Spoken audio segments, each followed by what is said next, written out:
तो आज का जो हमारा टॉपिक होगा, एक एटवुड मशीन किसी बड़े सिस्टम का पार्ट बन के आ जाए तो उसका इक्विवेलेंट ब्लॉक क्या बनाया जाता है।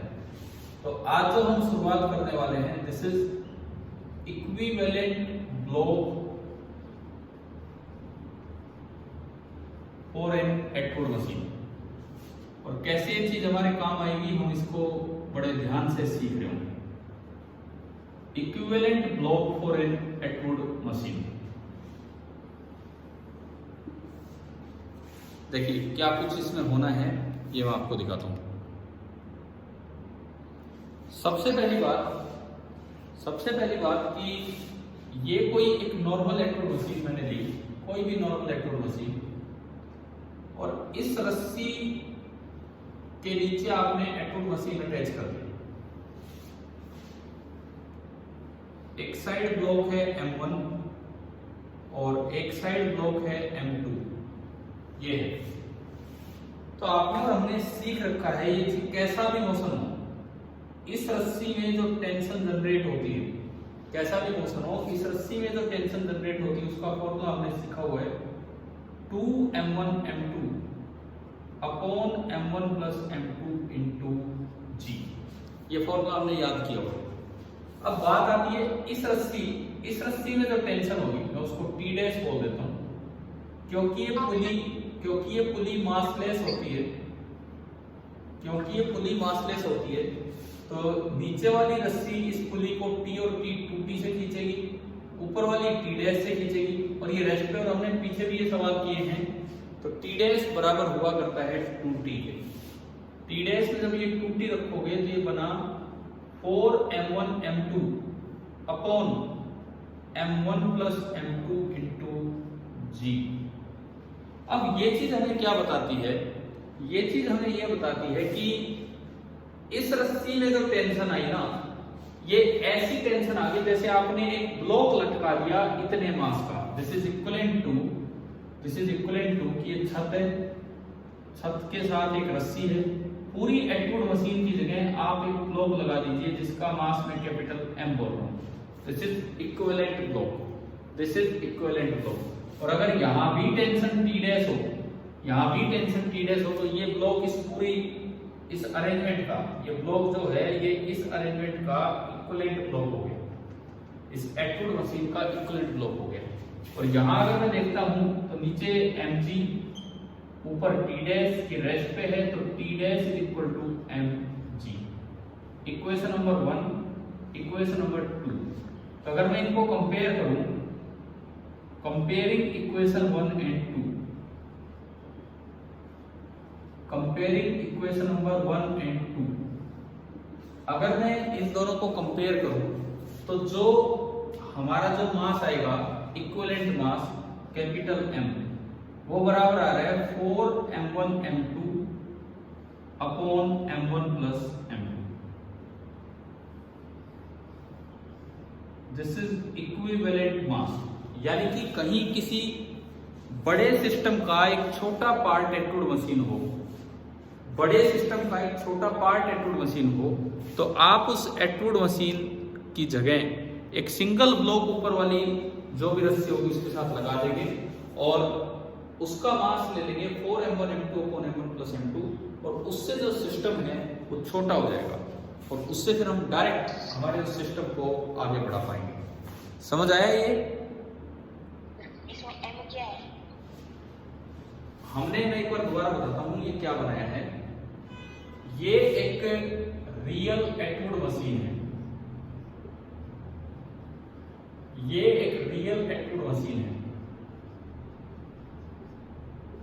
और मैं एक इक्विवेलेंट ब्लॉक बनाना चाह रहा हूं।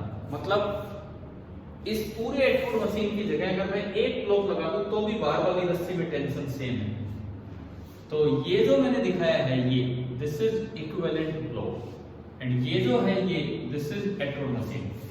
तो मैंने इस पूरे की जगह एक ब्लॉक लगा दिया, तो मैं उस ब्लॉक का मास कितना लूं कि ऊपर वाली रस्सी पे उतना ही जोर पड़े, छत पे उतना ही जोर पड़े, छत को फर्क ही ना पड़े कि ये कोई और आ गया है या वही है पहले वाला। तो उसके लिए मैंने एक ब्लॉक लगाया जिसका इक्विवेलेंट मास मैंने मान लिया m है, m इक्विवेलेंट है या m है। अगर अकेला एम मास लटका रहेगा तो इस रस्सी में जो टेंशन आएगी वो टी डैश बराबर होगी mg। लेकिन अगर ये एक्टिव मशीन है ये तो चलेगी फिरेगी, लेकिन ये पुली तो रेस्ट पे है। अब इस रस्सी में जो टेंशन बन रही थी, अब इस रस्सी में वो हमने अपने पीछे कॉन्सेप्ट्स जो पढ़े उनसे निकाला और वो टेंशन आई थी 4m1 m2 upon m1 plus m2 into g। आपने क्या किया, 1 और 2 को कंपेयर किया और यहां से आपका m इक्विवेलेंट आ गया ये। बताओ एक बार समझ आया होगा ना भाई आप बच्चों को, है ना? हम इसका यूज कैसे करेंगे वो ज्यादा इंपॉर्टेंट है। बड़े सवाल छोटे कैसे हो जाते हैं इनसे, वो ज्यादा इंपॉर्टेंट है। लिख लिया है आप लोगों ने ये? ठीक है, तो मैं आगे बढ़ता हूँ। सर यूट्यूब पे डालोगे इसके वीडियो? हाँ वीडियो आ जाएगी, आप समझ लो। यस सर, वहां से नोट कर लेंगे। ठीक है, आप समझ लो, रिकॉर्ड हो रहा है, वीडियो आ जाएगी, आप समझ लीजिए आराम से। अब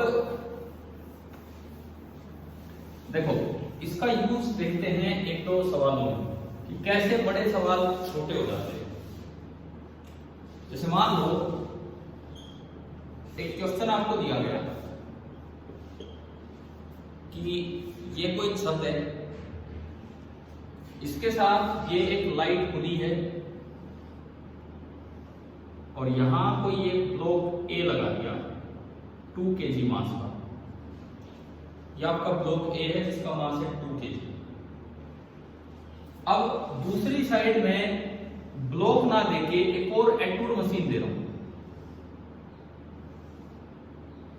दूसरी साइड ब्लॉक ना देके एक्टूड मशीन ही दे दिया आपको, ये 1 kg और ये 3 kg। अब आपसे पूछा गया है कि फाइंड the acceleration of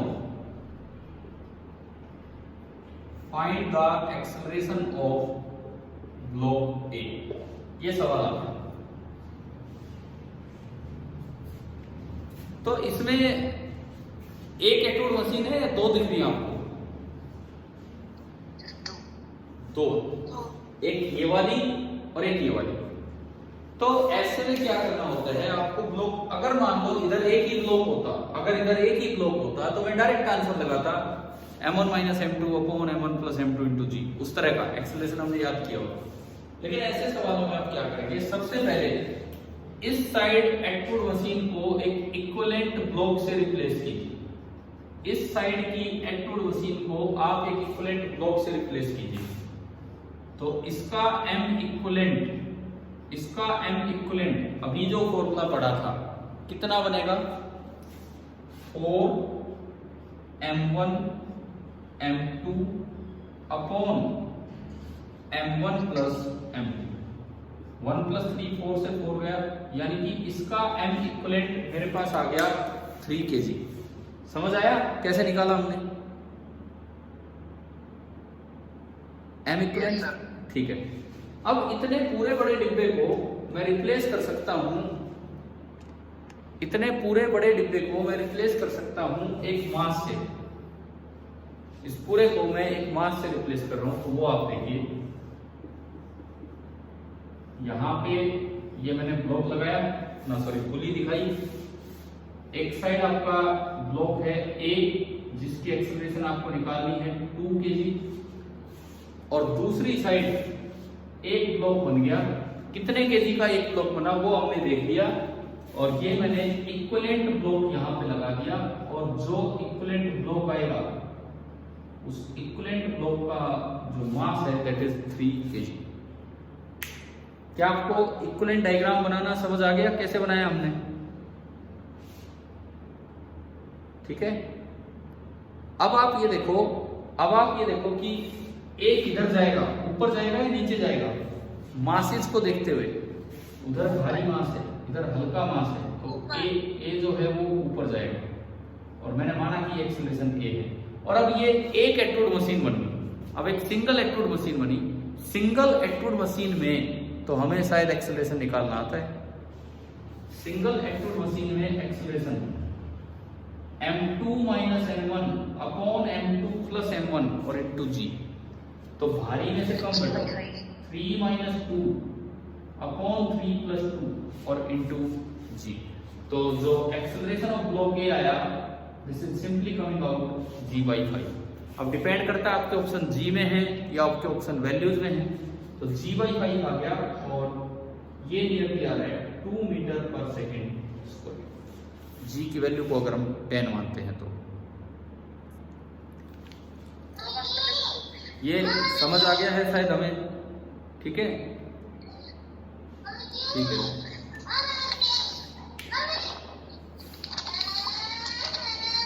अब देखो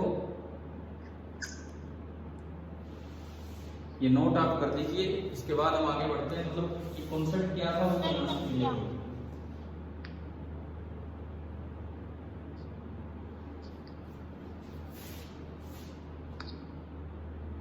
चल आगे बढ़े।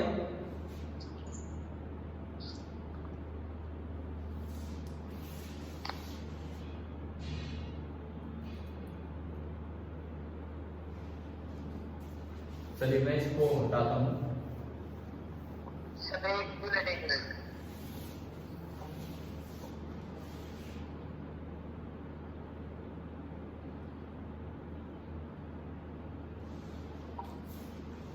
सर हाँ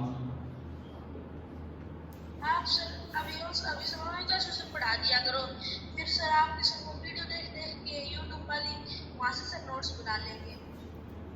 चलो, जैसा मैं अभी ये आपको लाइव भी पढ़ा रहा हूँ और रिकॉर्ड भी हो रहा है ना? तो अच्छे से देखिए और वीडियो ढंग से रिकॉर्ड हो रहा है। आप उसके जस्ट बाद में डाल दूंगा अपलोड करके, आप देखना आप। और प्रेजेंटली 40 पार्टिसिपेंट्स हैं, तो अच्छे से आप अटेंड। 42 नंबर ऑफ पार्टिसिपेंट्स 42 हैं, तो ऑलमोस्ट क्लास आपकी है। तो देखिए अब मैं आगे बढ़ता हूँ। मैं थोड़ा सा चेंज करता हूँ, डायग्राम नया बनाते हैं और आपसे फिर पूछते हैं कि क्या है। सपोज ऐसा कुछ हो, ये मेन पुली, लेकिन एक पुली यहां अटैच कर दी और एक पुली यहां अटैच कर दी। इसके दोनों साइड हमने पुली ही अटैच की, इस तरह से कर दिया। एक रस्सी इसके ऊपर से घूम रही है, इस पुली का नाम दे दिया ए और इस पुली का नाम दे दिया बी। ये ब्लॉक है 8 kg। यहां पे मैंने ब्लॉक लगा दिया 6 kg। तो ए पुली के साथ मैंने एक एक्टोड मशीन बना दी। ऐसे ही बी पुली के साथ मैंने ब्लॉक लगा दिया 10 kg और यहां पे ब्लॉक लगा दिया 4 kg मान 4 kg। तो यार कितनी एक्टोड मशीन होगी ये टोटल? एक ये और एक ये, 3 एक्टोड मशीन है। अब जैसे इसमें भी आ जाए, सवाल आ जाए कि find the acceleration of pulley A. Up या डाउन वो भी साथ बताना होता है। जैसे पिछली बार ये एक्सेलरेशन अप आई थी, तो इस बार फिर से जी में हम आंसर निकालेंगे इन टर्म्स ऑफ जी। तो अब आपको ये समझ आ रहा है कि एक्टोड मशीन का इक्विवेलेंट वाला कॉन्सेप्ट किन सवालों में काम आता है। जहां एक्टोड मशीन एक पार्ट हो किसी बड़े सिस्टम है ना, जहां भी एक्टोड मशीन एक पार्ट मिलेगी बड़े सिस्टम का, वहां पे ये काम आएगा हमारे।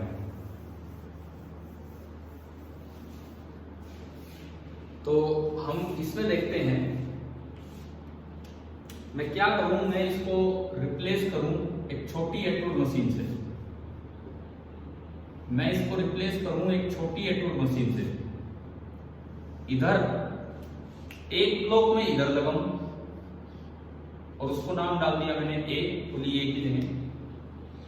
और एक ब्लॉक में इधर लगाऊं और उसको मैंने नाम डाल दिया बी, पुली डी की जगह। अब मुझे इनके मास निकालने आने चाहिए। ए का मास क्या होगा? ए का मास जो बनेगा मास ऑफ ए 4 टाइम्स, ये जो ए है ये इसका इक्विवेलेंट है। तो तो मास ऑफ ए जो हमारा अभी फॉर्मूला था 4 टाइम्स 8 इंटू 6 अपॉन 14, 8 प्लस 6, तो ये आ रहा है 2 से गया 7, 8 3 24, 96/7 kg। समझ आया मास ऑफ ए इक्विवेलेंट हमने कैसे निकाला? ठीक है बच्चों, क्लियर हो रहा होगा यहां से। मास ऑफ ए समझ आ गया सभी को कैसे निकाला?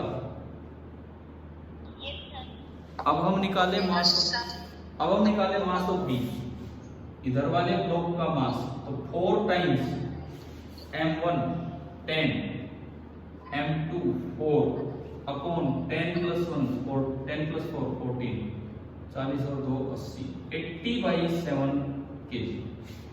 तो एक है 96/7 kg और एक है 80/7 kg। आप बताओ ये ए वाला किधर जाएगा? तो पुली ए है वो किधर जाएगी, ऊपर या नीचे? इनके मासेस को देखते हुए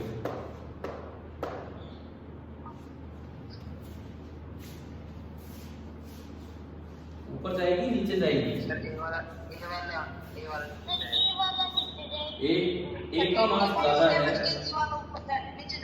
ए का मास ज्यादा है तो इसलिए ए वाला नीचे जाएगा, ए वाला नीचे जाएगा। मान लिया मैंने वो एक्सेलरेशन ए है।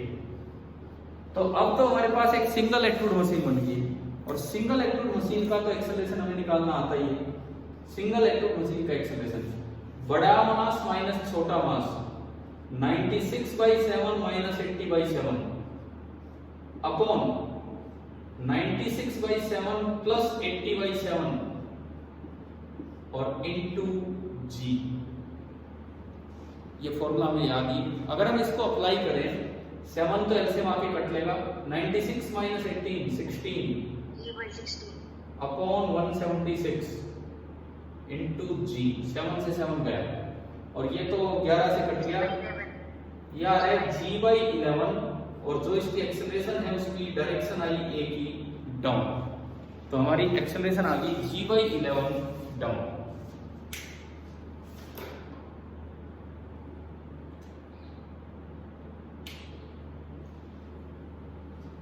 तो मुझे लगता है कि ये कॉन्सेप्ट तो शायद ढंग से आपको समझ आ ही रहा है, ऐसी कोई दिक्कत हो नहीं रही इसमें। Yes sir.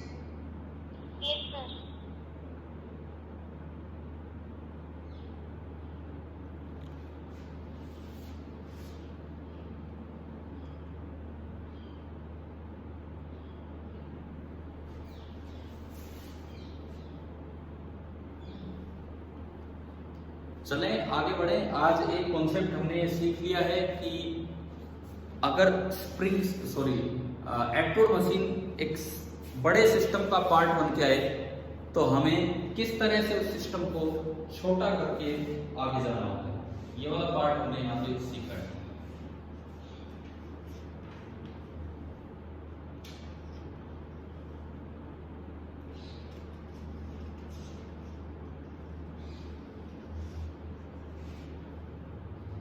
अब इसमें थोड़ा मैं स्प्रिंग की तरफ चलता हूं।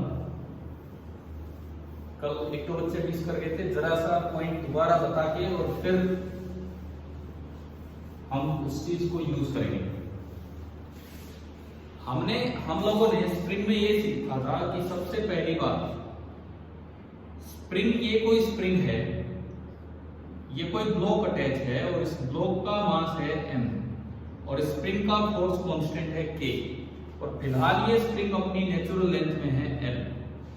अगर आप इस ब्लॉक को x खींच लें, अगर कोई इस ब्लॉक को यहां ले आता है और जो स्प्रिंग है उसमें कुछ खिंचाव पैदा कर दिया है और जो एक्सटेंशन कर दिया है दैट इज x, तो जो स्प्रिंग अपने आप इसको पुल करती है पीछे की तरफ with the force of spring given by k into x, where k is the force constant of spring जो कि आपको दिया जाता है न्यूटन पर मीटर में।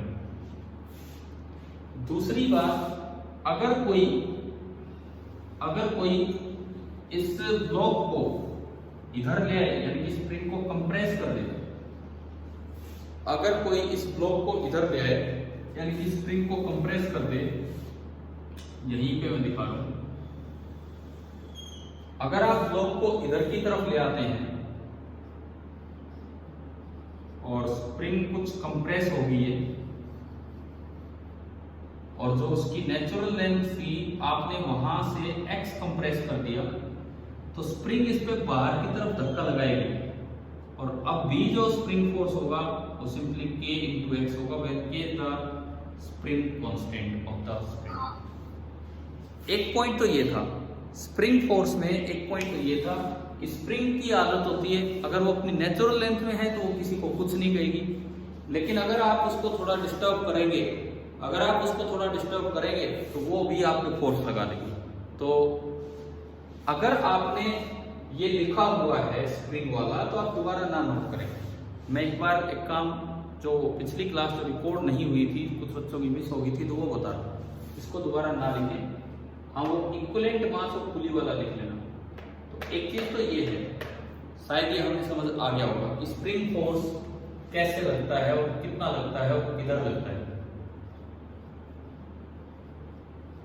यहाँ पे जो के वर्ड है के, इसको कहते हैं फोर्स कांस्टेंट। ये जो सिंबल दिया है हमने ये फोर्स कांस्टेंट है।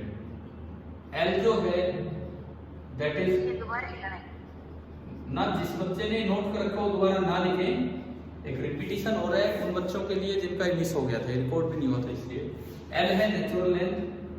मैसेज आए थे मेरे पास कुछ 2-3 बच्चों को कि ये पार्ट हमारा मिस हो गया था, तो इसलिए मैं ये दोबारा बता रहा हूँ। ये स्टैटिक से बकवास लिख रहे हैं। अभी मैं एक बार पढ़ा लेता हूँ, उसके बाद देखता हूँ। एक्स एक्सटेंशन है या फिर एक्स जो है that is compression. Spring force में एक पॉइंट तो ये था, स्प्रिंग फोर्स में एक पॉइंट ये था जिस पे हमें ध्यान देना है, ठीक है। दूसरा पॉइंट स्प्रिंग फोर्स की मैं अगर बात करूं, जिन बच्चों ने ये नोट नहीं किया था वो ये नोट कर सकते हैं।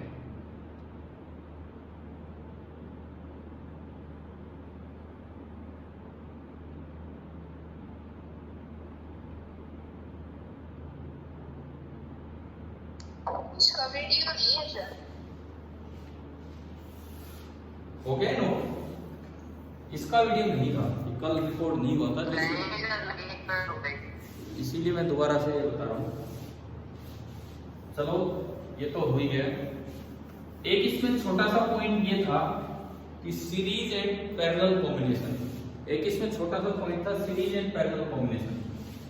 अगर इस तरह से दो स्प्रिंग लगा रखी हैं, इस तरह से दो स्प्रिंग और ये ब्लॉक से अटैच कर दिया, तो एक K1 है और एक K2 है, इसको कहते हैं सीरीज कॉम्बिनेशन।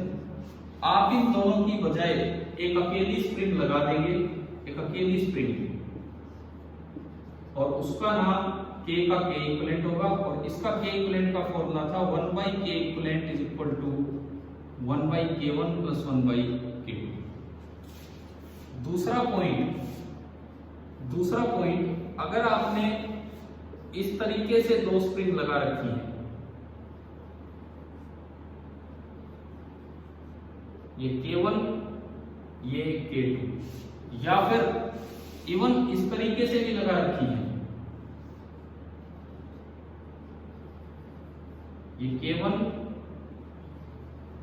और ये K2, तो अब ये दोनों जो कॉम्बिनेशन है इनको हम बोलते थे पैरेलल कॉम्बिनेशन।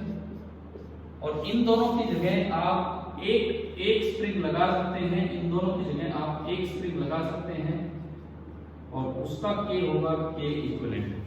और यहाँ पे पैरेलल में जो K इक्विवेलेंट था that was K1 plus K2। अब इन पॉइंट्स के साथ मैं एक नया पॉइंट आपको सिखाता हूँ स्प्रिंग का। ये तो वो पॉइंट्स हैं जो पिछली क्लास में जो रिकॉर्ड नहीं हुई थी उसमें हमने देख लिए थे। अब मैं इनके साथ एक नया पॉइंट आपको बता रहा हूँ, वो हम सीखेंगे। ये तो सभी ने लिखे हुए ही हैं, तो ये तो मैं मिटाता हूँ। अब जो नया पॉइंट है उस पर हम आते हैं। एक स्प्रिंग को खींचने या दबाने से उसकी नेचुरल लेंथ चेंज होती है क्या? मैंने एक स्प्रिंग ली, नेचुरल लेंथ एल की, उसको खींच दिया या उसको दबा दिया, तो क्या इससे उसकी नेचुरल लेंथ चेंज होती है? नहीं होती, नेचुरल लेंथ चेंज नहीं। लेकिन अगर आपने एक स्प्रिंग को काट दिया, अगर आपने एक स्प्रिंग को कट कर दिया, तो इसका मतलब उसकी नेचुरल लेंथ चेंज हो जाएगी। ठीक है, तो अब एक कॉन्सेप्ट वहां पे आपको ये सीखना है, वेरिएशन ऑफ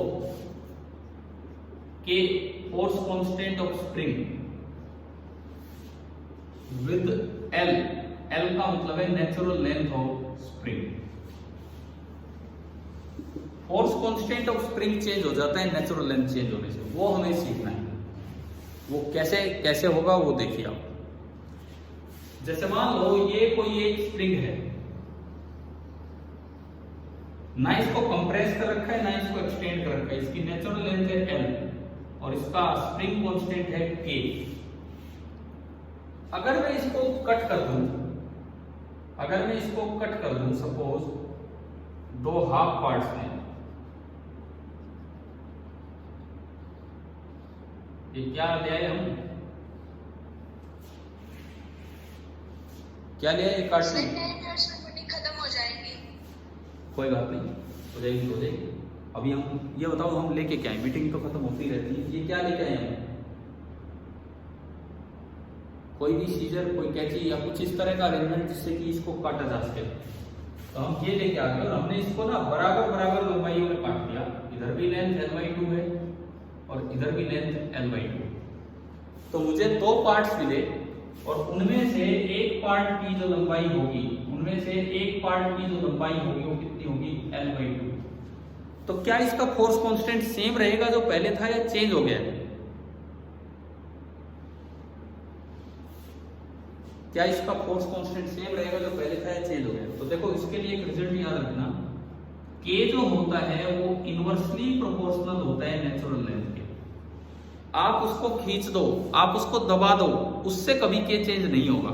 उसको खींचने या दबाने से के चेंज नहीं होगा, लेकिन अगर आपने उसकी नेचुरल लेंथ चेंज कर दी तो के चेंज होगा। अब मैंने दो पार्ट बनाए और उनमें से एक पार्ट उठा लिया, उठा दिया। तो आप ये देखो, पहले लेंथ l थी तो स्प्रिंग कांस्टेंट था k। अब इस एक पार्ट की लेंथ कितनी होगी, इस एक पार्ट की लेंथ l/2 आधी होगी। अगर k डायरेक्टली प्रोपोर्शनल होता l के, तो नया फोर्स कांस्टेंट भी k/2 हो जाता। लेकिन इनवर्सली प्रोपोर्शनल का मतलब है कि लेंथ आधी होगी तो जो फोर्स कांस्टेंट होगा, अगर यहां पर फोर्स कांस्टेंट k था, अगर इस स्प्रिंग का फोर्स कांस्टेंट k था, तो जो इस स्प्रिंग का फोर्स कांस्टेंट है वो k नहीं बल्कि कितना हो जाएगा, 2k। क्लियर? ये कॉन्सेप्ट आ रहा है समझ? क्या है, अगर आप एक स्प्रिंग की नेचुरल लेंथ आधी कर देंगे तो फोर्स कांस्टेंट डबल हो जाएगा। नेचुरल लेंथ 1/3 कर देंगे तो फोर्स कांस्टेंट 3 टाइम्स हो जाएगा। तो ये एक अच्छा सा कॉन्सेप्ट है जो आप नोट करें। तो आपने स्प्रिंग वाली क्लास में नहीं पढ़ा है तो उससे आगे मैं इसको लेके चल रहा हूँ, ये चीज आप नोट कीजिए।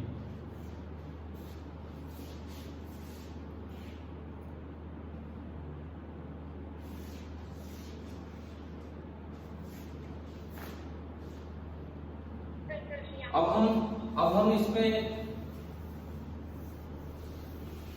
इस कट करके और इसका यूज देखते हैं। सर ये तो सर वो सीरीज वाली इक्वेशन थी ना, 1/k equivalent equals to 1/k1 plus 1/k2, वो सेटिस्फाई करता है। क्योंकि अगर आप इनको जोड़ दोगे, अगर आप इन दो कट पार्ट को जोड़ देंगे तो सीरीज में बन जाएगी। तो सीरीज में बन के वो वही बनना चाहिए जो पहले आए। देखो आपके पास एक बड़ी लेंथ थी जिसकी लेंथ है l, आपने इसको स्प्रिंग कांस्टेंट माना k, तो इसके दो बराबर हिस्से कर दिए, एक l/2 और एक l/2। तो हमें पता लगा इसका भी 2k और इसका भी 2k। अब अगर मैं इनको जोड़ दूं तो दोनों तो सीरीज में हो गए। तो अब जो k इक्विवेलेंट बनना चाहिए वो बनना चाहिए 1/k1 plus 1/k2। So this is 2/2k। और अगर आप सीधा करोगे तो k इक्विवेलेंट वापस से k आ जाएगी, यानी कि ये दोनों अगर यूं जोड़ोगे तो यही तो स्प्रिंग बन गई। तो इसका मतलब ये सेटिस्फाई हो रहा है यहां से। ठीक है, अब हम एक सवाल लेते हैं, देखते हैं क्या होगा क्या नहीं। करें एक क्वेश्चन? हाँ जी सर एक डाउट है सर, चैट में सेंड कर रहे हैं क्या?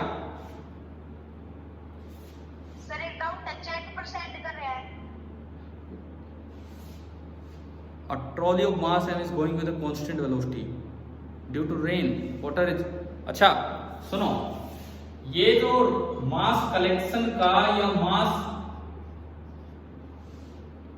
ऐड होना या मास फॉल होना, इसको हम बोलते हैं वेरिएबल मास सिस्टम। इसको हम बोलते हैं वेरिएबल मास सिस्टम। ये अगर आपको इस तरह का कोई भी डाउट आता है तो मैं अभी तो फिलहाल आपको एक फॉर्मूला बताता हूं कि वहां पे एक एक्स्ट्रा फोर्स लगता है F thrust, that is equal to U into dm by dt, और you can say V into delta m by delta t। हम जिस दिन ये टॉपिक लेंगे उस समय ये पार्ट पढ़ रहे होंगे। कभी भी कोई ऐसा क्वेश्चन आए, ऊंट गाड़ी चल रही है, ऊंट गाड़ी, उसमें से मिट्टी गिरती जा रही है, तो ये एक वेरिएबल मास सिस्टम है। या कोई ट्रॉली चल रही है, उस पर पानी ऊपर से भरता जा रहा है, ये एक वेरिएबल मास सिस्टम है। तो ऐसे वेरिएबल मास सिस्टम्स में थ्रस्ट फोर्स लगता है, जिसका फॉर्मूला होता है speed into rate of change of mass with respect to time. तो ऐसे सवाल हम लेंगे आगे चल के, अभी नहीं।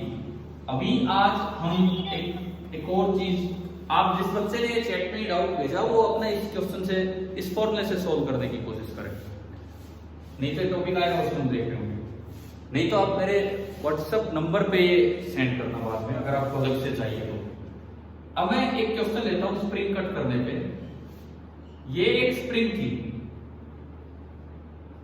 और इसके साथ एक ब्लॉक अटैच किया m मास का। स्प्रिंग कांस्टेंट है k और लेंथ है l।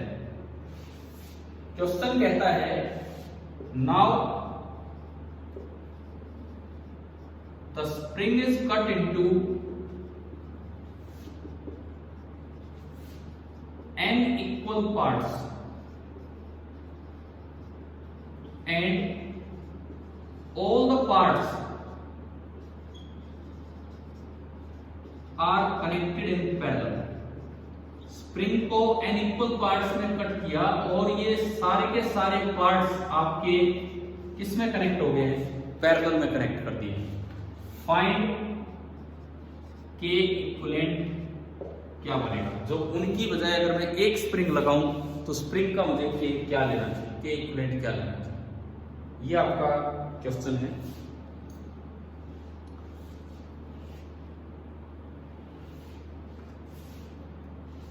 तो सबसे पहली बात ट्राई कर रहे हैं आप,